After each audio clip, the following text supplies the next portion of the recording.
Il sociologo agrigentino e docente all'Università di Messina, Francesco Pira, interviene a seguito del clamoroso furto delle opere di Antonello da Messina nel locale museo regionale. Non si parla d'altro, il furto delle opere di Antonello da Messina al Museo regionale interdisciplinare della città dello Stretto. È successo quello che temevo, una narrazione replicata in tutto il mondo che sta esaltando i malfattori che hanno rubato le opere, come è accaduto per esempio già per il Louvre a Parigi, ma è importante per il nostro paese recuperare oggi più che mai senso di responsabilità per quello che è successo, ma anche per come è successo.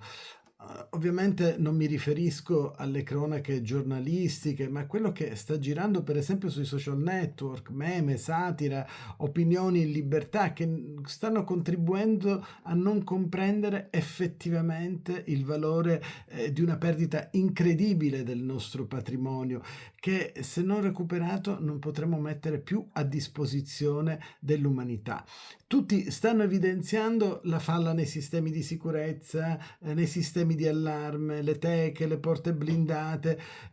Questi nuovi Arsenio Lupin a Messina hanno bypassato senza alcuna difficoltà tutti questi accorgimenti.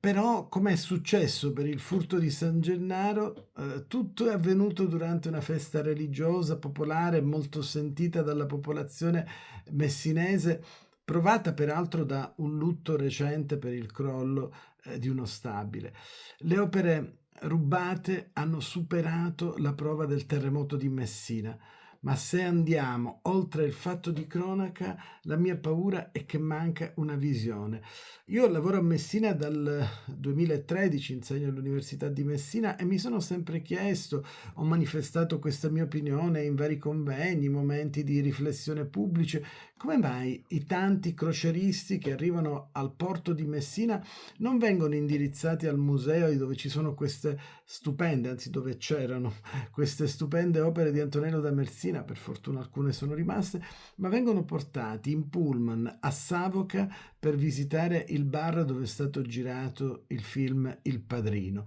Lo stereotipo della Sicilia mafiosa nel mondo è quello che sicuramente non ci ha fatto crescere. Allora mi auguro sinceramente che le opere possano tornare al loro posto, ma nel contempo che venga avviata una riflessione su come valorizzarle, su come custodirle, su come farle conoscere alle nuove generazioni in tutto il mondo, ma a chi non ha mai visto questa bellezza e tanta bellezza.